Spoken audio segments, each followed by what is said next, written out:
전체적인 주제입니다만은 다른 한편에서는 저희가 국민일보 30주년이라고 하는 또 다른 의미가 있는 해이기 때문에 제가 발표하는 것은 주로 한반도 평화 그 자체보다는 국민일보가 지난 30년 동안 걸어온 길에 대해서 또 제대로 걸어왔는지 또 앞으로 계속해서 국민일보가 걸어간다고 했을 때 어떤 식으로 국민일보가 가야 될 건가 라고 하는 것을 고백적인 차원에서 한번 생각해 봤습니다. 우선 국민일보 창간 때부터 되돌려서 생각을 해보면 국민일보는 민주화 운동의 수혜자라고 할 수 있습니다. 1987년 잘 아시는 것처럼 6월 항쟁을 통해서 그 당시 1980년에 언론기본법이 있어가지고 소위 언론기관이 허가제였습니다. 그러다가 민주항쟁 이후에 허가제를 등록제로 바꾸면서 제도적으로 국민일보가 환생할 수 있는 그 기본 근거가 마련되는 것입니다. 그리고 나서 국민일보는 88년 12월 10일 창간되었는데요. 그 창간 때에 창간 취지문에 기독미디어라고 하는 것을 분명하게 밝히고 있습니다.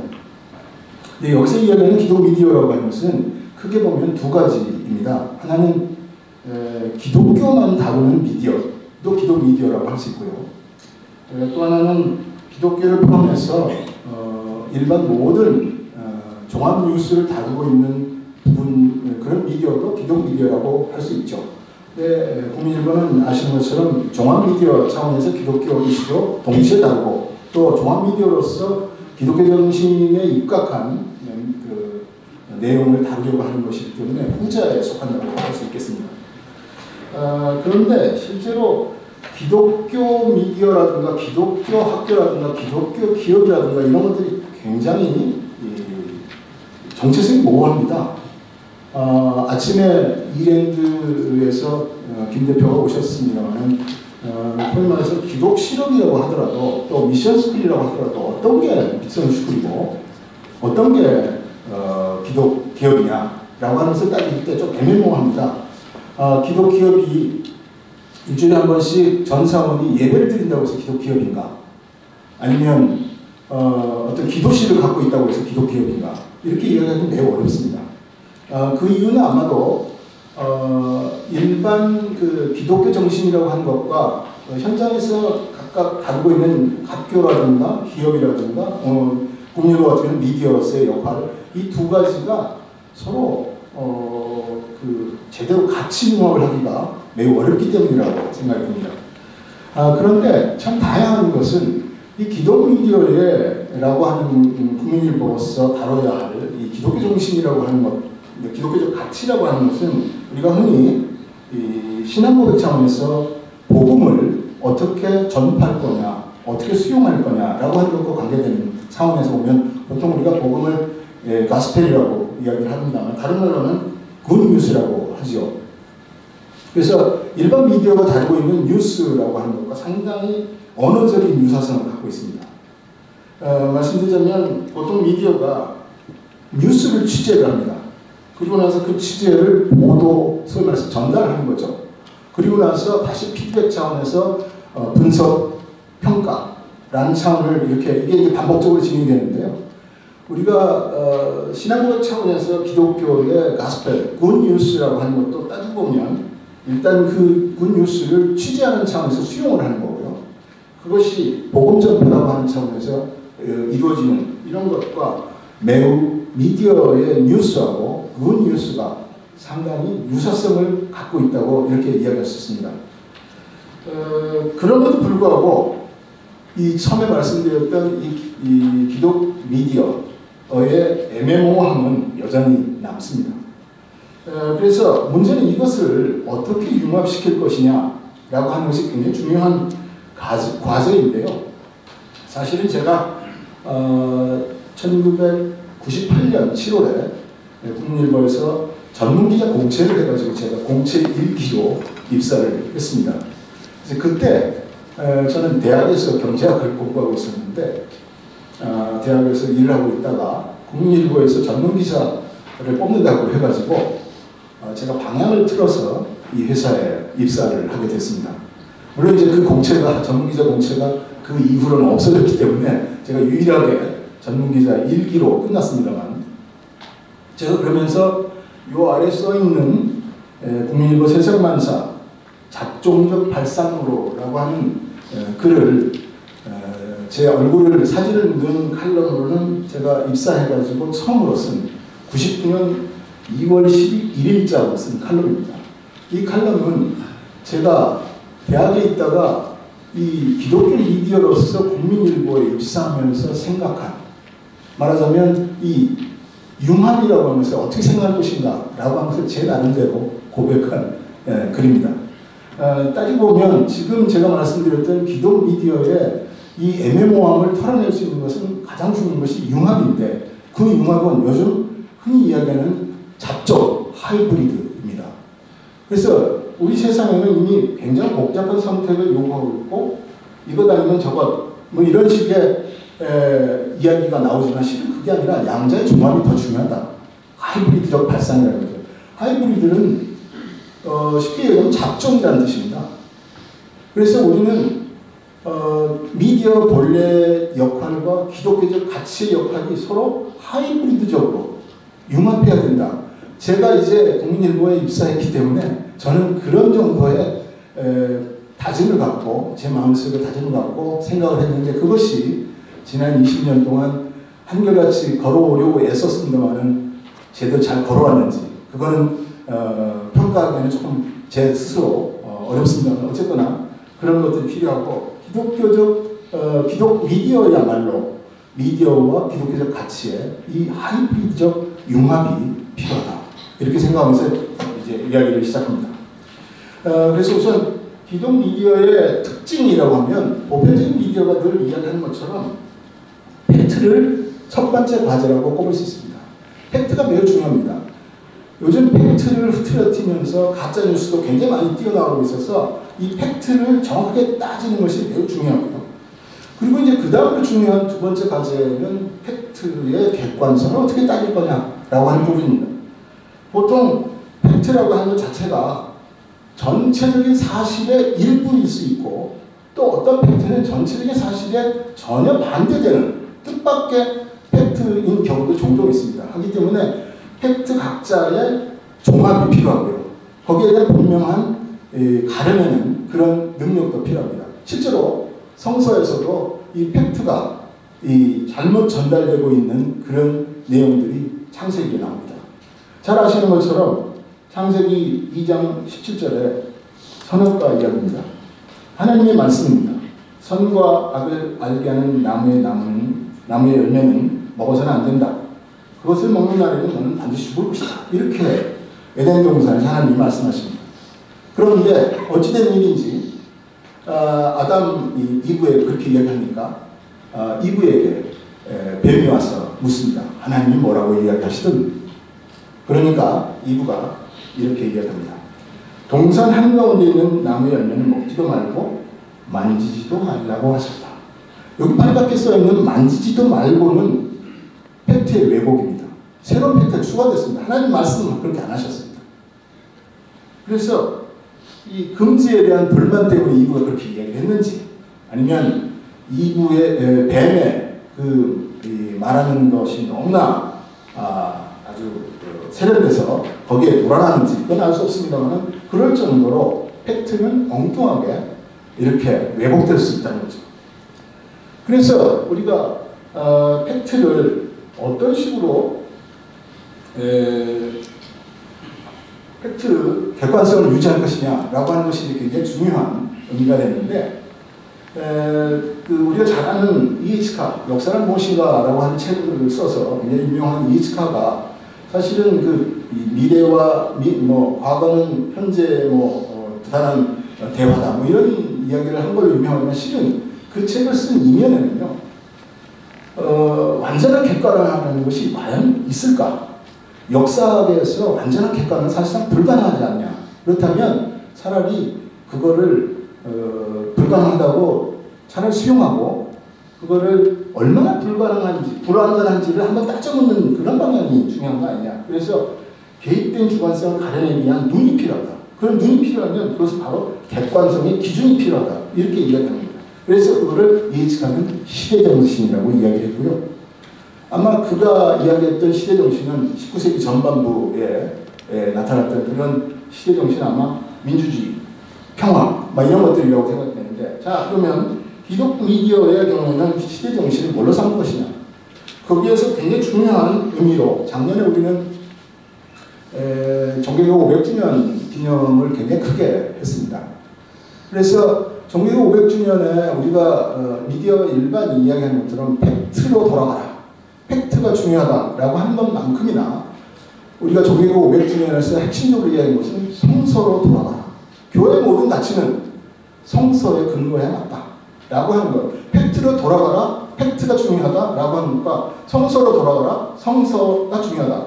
똑같은 맥락이라는 거죠. 결국 기독 미디어도 그 기독 미디어의 객관성을 발현해낼 수 있는 근거는 성서일 수밖에 없다라고 하는 생각을 하게 되는 거죠. 그런데 이 성서의 전달 방식을 제 나름대로 좀 살펴보면 크게 두 가지로 나뉠 수 있지 않을까 싶습니다. 물론 많은 신학자들이 그렇게 이야기하고 있습니다. 제사장적 전통과 예언자적 전통이다. 그래서 이 기독 미디어는 선천적으로 취재해가지고 보도하는, 전달하는 거기 때문에 예언자적 전통에 맞닿아 있다고 볼 수 있습니다. 그런데 문제는 이 예언이라고 했을 때 우리가 흔히 이야기하는 일기예보하는 예자가 아닙니다. 이 prediction은 아니라는 사실입니다. 우리가 이야기하는 예언이라고 하는 것은 말씀을 맡아두는 프라피시라고 하는 뜻입니다. 그래서 말씀을 맡아둔다는 거, 누구의 말씀? 하나님의 말씀을 맡아뒀다가 그거를 잘 맡아뒀다가 맡아둘 예자거든요. 예금할 때 예자입니다. 그래서 맡아둔 하나님의 말씀을 대언하는 거죠. 그것이 선포고 전달입니다. 그래서 기독 미디어가 갖고 있는 이 전달 방식은 바로 성서의 전달 방식과 매우 유사하다. 이렇게 생각할 수 있을 것 같습니다. 이런 것들이 미디어와 관련해서 기독 미디어의 특징들을 한번 살펴봤고요. 자, 그렇다면 기독 미디어의 안착 조건에 대해서 조금 말씀드려보는데, 우선 첫째로는 가치의 공유가 필요합니다. 이건 내부적인 차원이라고 볼 수 있는데요.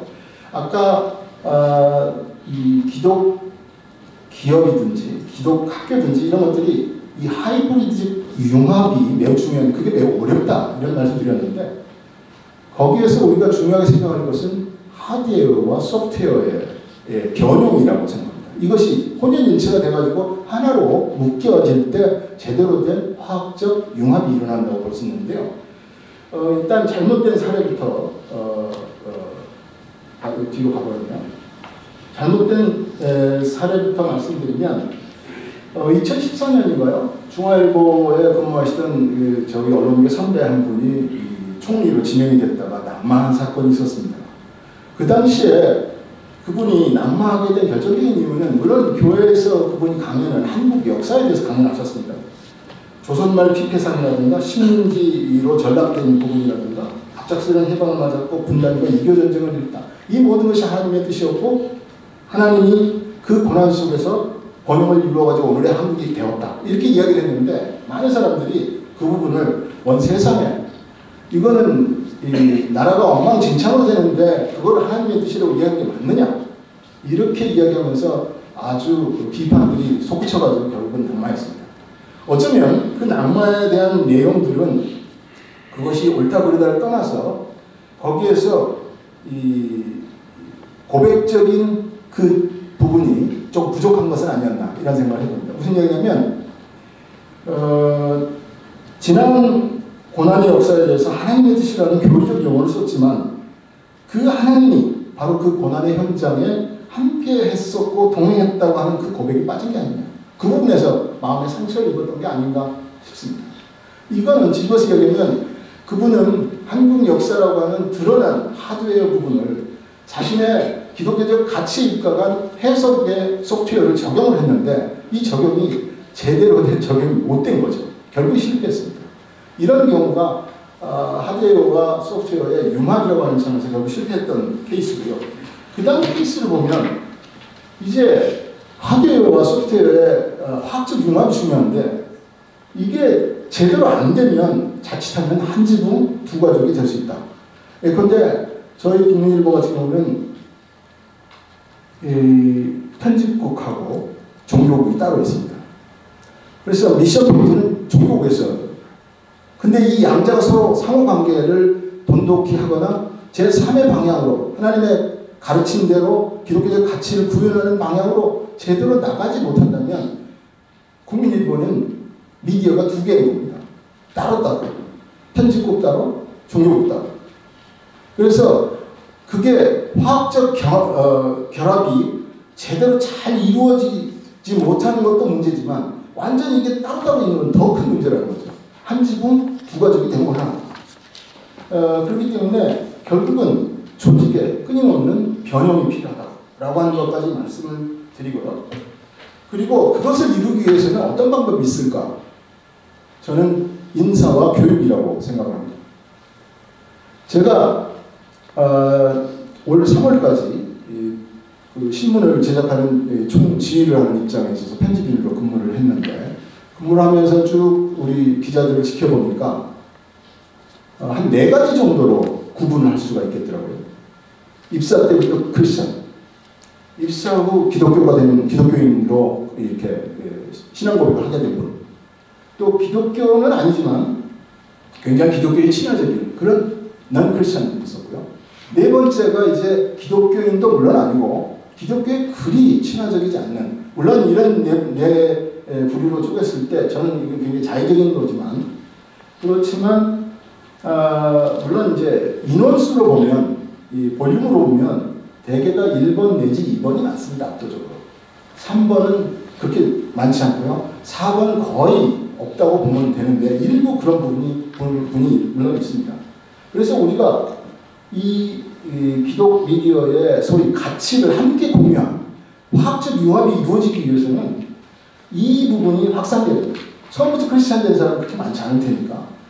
그래서 이 부분을 확장시켜야 되는데 일단은 4에서 3으로 또 3에서 4로 3에서 2로 이렇게 유도해야 되는데 그러기 위해서는 교육 인사의 6가지 원칙을 한번 생각해 봤습니다. 가장 중요한 것은 정기적으로 이 크리스티아니티를 가르쳐야 된다는 거죠. 기독교적 가치라는 것이 뭔지 그걸 배워야 된다. 그리고 그거는 특정한 사람에 대한 교육이 아니라 전 구성원을 대상으로 해야 된다. 그 다음에 또 한 가지는 위로 갈수록 그 화학적 융합이 더 절실합니다. 승진할수록 더 절실해집니다. 하기 때문에 승진 단계별로 별도 교육이 필요합니다. 그리고 또 한 가지는 순환 인사. 종교국에 있는 친구는 계속 종교국에서만 근무하고 뭐 이런 식의 인사를 원합니다. 적어도 국민일보 안에 멤버가 됐고 기자가 됐다면 이 하이브리드적 융합을 추구하는 그런 상황이 된다면 이게 순환 교육이 되어야 되고 이 순환 교육이 승진에서도 제대로 작동돼야 돼요. 한 번도 이 종교국에 근무하지 않은 인사가 이 승진에 혜택을 누리거나 이거 곤란하다. 그리고 궁극적인 그 목적이 가치 공유의 원칙이 있어야 한다. 그것은 아까 이야기한 대로 시대정신이자 동시에 예언자적 전통에 입각한 그러한 내용들을 숙지하고 추구하려고 하는 그런 상황이 필요하다.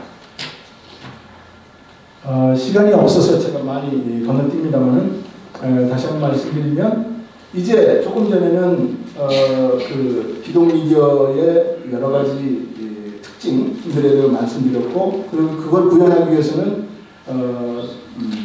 인사와 교육이 중요하다는 말씀을 드렸는데 여기에서 이제 거기까지 온 뒤에 더 중요한 것들은 미디어로서 그 함정들이 몇 가지 있다는 거죠.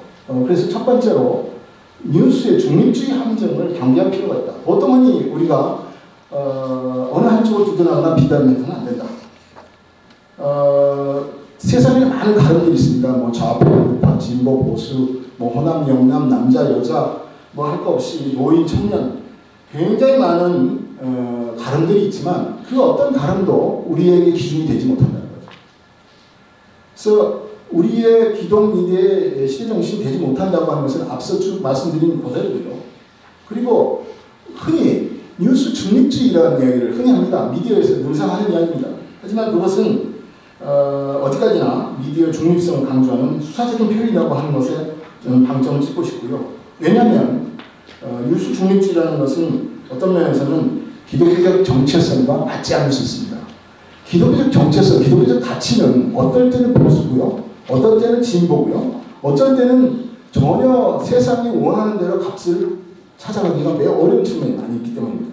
그래서 기독교적 가치에 대한 부단한 자기 점검과 내부에 대한 가치 공유라고 하는 것이 건강하게 이루어질 수 있다면 미디어의 중립성을 훼손하더라도 기독교적 가치를 추구하는 것이 옳다. 그래서 기독교적 미디어의 특징이라고 하는 것은 이런 뉴스의 중립성이라고 하는 함정에 빠져서는 곤란하다. 이 부분을 굉장히 경계해야 된다. 이런 말씀 드리고요. 다음으로 결국은 우리가 가치의 중립주의 함정을 경계하는 차원에서는 성서의 예언자적 전통이라는 부분에 다시 한번 그 점검할 필요가 있다. 그 예언자적 전통은 뭐냐? 기준점은 뭐냐? 약한 자, 낮은 자, 작은 자, 가난한 자, 도움을 필요로 하는 자라고 하는 것이 기준이라는 거죠. 그래서 앞자리에 지금 앉아 계십니다만 박종화 이사장께서 언젠가 2016년 1월 22일자 한국 사회가 나갈 길이라고 하는 제목의 인터뷰를 하신 바가 있는데 거기에서 굉장히 중요한 말씀하시기에 인용을 했습니다.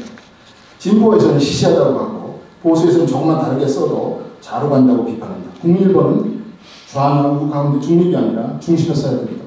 핵심은 예수님이라면 어떻게 했겠느냐라는 질문에 답하는 것이다. 우리는 좌도 아니고 우도 아니고 진보도 아니고 보수도 아닙니다. 그렇다고 해서 중도 이런 건 더더욱 아닙니다. 라고 하는 것에 대한 중립주의 함정에서 벗어나야 된다. 라고 하는 것을 말씀드리고요. 그 다음에 또 한 가지는 이 기독 미디어도 기업이기 때문에 비즈니스 모델이 필요합니다. 그런데 저는 기독 미디어는 이 가치 비즈니스, 요즘 유행은 소득 주도 성장이 아니라 가치 주도 경영이 필요하다. 이렇게 생각합니다.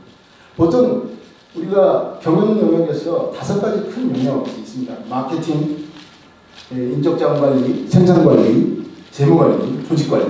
그런데 마케팅 관리는 요즘에 자기 회사의 브랜드나 소프트웨어를 어떤 식으로 소비자와 소통할 것인가라고 하는 부분이기 때문에 내부적인 부분하고는 조금 다릅니다. 그래서 일단 뺍니다. 그리고 조직 관리 부분도 어떤 면에서는 인적 관리, 인사 관리라고 하는 부분하고 매우 닮아 있기 때문에 그쪽으로 합할 수 있습니다. 따라서 중요한 것은 인적자원 관리와 생산 관리와 재무 관리 부분입니다. 그런데 보통 이제 단기적으로 기업의 성장을 생각할 때 많은 사람들은 재무 관리에다가 초점을 맞춥니다. 어떻게 하면 이익을 낼까? 어떻게 하면 매출을 올려서 수익을 높일까?에 대한 거에 초점을 맞춘다는 거죠. 기업의 단기 전속성을 최우선으로 삼는다면 당연히 저와 같은 화살표가 될 겁니다. 하지만 기독 미디어는 가치 주도형 경영에 입각해서 가치 비즈니스라고 하는 차원을 생각해 본다면 그 가치를 주도하는 내부의 가치의 공유가 전제되어야 된다고 생각한다면 인적 자원이 매우 중요한 팩트라고 이야기할 수 있을 것입니다. 그렇기 때문에 이 경영의 포인트는 가치 경영의 포인트는 바로 인적 자원에다가 최우선점을 두고 그 다음에 생산, 그 다음에 재무라고 하는 겁니다. 그래서 내부에서는 가치 공유, 외부에서는 가치의 연대라고 하는데, 자 그러면 수익은 어떻게 낼 건가? 라고 하는 부분인데요. 그 수익은 결국 외부자의 기독 미디어의 뉴스 소비자 이들과 어떻게 연계할 것이냐라고 하는 부분입니다. 그래서 연계해서 서로 가치의 연대를 이룬다는 거죠. 여기에서 연대라 함은 우리 예를 들어서 기독 미디어의 뉴스를 많이 읽어주고 소비해주고 함으로 해가지고 서로 수익을 서로 주고, 그러니까 기독 미디어를 사는 거죠. 그래서 우리가 무슨 소비자에게 도네이션을 받는다 이런 차원의 문제가 아니라 큰 도네이션을 받는다 이런 차원의 문제가 서로가 이 가치를 위해서 함께 받아들이고 수용할 수 있는 이런 방향으로 가는 것이 옳겠다 이런 이야기입니다. 그래서 이제 기독 미디어에 대한 전체적인 내용은 대충 이렇게 정리가 되는데, 그럼에도 불구하고 마지막으로 중요한 것은 기독 미디어는 시대의 기록자다라고 하는 것에 다시 한번 돌아올 수밖에 없다라고 하는 말씀드립니다. 소위 말해서 다윗 왕의 치부를 성서가 기록하고 있다는 것은 매우 중요한 시사점에 있다고 봅니다. 우리가 보통 기독 미디어가 조금 전에도 말씀드린 것처럼 좌도 없고 우도 없고 오로지 기독교적 가치라고 하는 말씀드렸는데, 그런 거와 관련해서 보통 미디어가 추구하는 상식적이고 지극히 합리적인 이런 차원을 많이 강조합니다만, 기독 미디어는 어떤 면에서는 비상식적인, 초상식적인, 초이성적인 이런 부분도 수용할 수 있어야 된다. 그것이 바로 기록이고 그것이 가치를 추구하는 기록이다. 이런 말씀을 드리고 싶고요. 이것은 세상과의 가치 공유를 통해서만 가능하다. 그래서 그거를 지금까지 말씀드린 것을 전체적으로 조감들 한번 만들어봤는데요. 기독 미디어라고 하는 것은 가치 비즈니스에 입각합니다. 그리고 그것은 그걸 조율하는 것은 팩트, 미디어 일반의 이야기에서 나타나는 팩트에 근거하라고 하는 것과 같은데, 그 팩트는 어떤 식으로 기준점을 세울 거냐? 기독교적 가치인데 그것은 예언적 전통이라고 하는 것을 시대 정신으로 고백하고 그것을 쫓아가는 건데, 그렇게 정리된 이 생각 위에서 내적으로는, 내부 구성원 사이에서는 가치를 공유하는데 부당한 노력을 통해서 화학적, 하이브리적 용합을 이룬다라고 하는 것이고, 외적으로는 가치 연대, 즉 기독 미디어의 생산자와 외부의 소비자 간의 가치의 연대라고 하는 걸 통해서 최종적으로는 세상을 품고 미래를 열어가고, 결국 기독교에서 우리가 이야기하고 있는 공동선이라고 하는 이런 부분을 추구해서 그것을 계속 확장시켜가는 그런 역할을 하는 것이다 라고 하는 것이 제가 준비한 내용이고요. 마지막으로 이제 약간은 자축성 이야기인데요. 국민일보 창간 30주년이 이제 12월 10일로 곧 돌아옵니다. 그래서 지나온 길들이 이러한 가치 공유 차원에서 충분히 성과를 이루었나 라고 하는 것을 볼 때 충분치 못했다라고도 지적할 수도 있을 테지만, 어쨌거나 굉장히 열심히 감싸 안으면서 열심히 달려왔다라고 하는 것을 여러분께 말씀드리고요. 그리고 우리가 세상을 향해서 늘 품으려고 했었다라고 하는 것은 여기서 요한복음 3장 16절에서 이야기하는 그 세상을 말씀드리는 것이고, 다시 한번 국민일보가 앞으로 여러분들의 도움과 여러분이 이제 국민일보와 연대함으로 해가지고 뉴스미디어의 소비자로서의 연대함으로 해가지고 진행되는 이런 수업에서 국민일보가 계속적으로 나아가면서 기독 미디어의 성공 사례로서 앞으로도 두고두고 이야기될 수 있었으면 하는 바람입니다. 그래서 제 나름대로 슬로건으로 국민일보 다시 30년 세상을 품어라 이렇게 하면서 제 얘기를 마치겠습니다. 고맙습니다.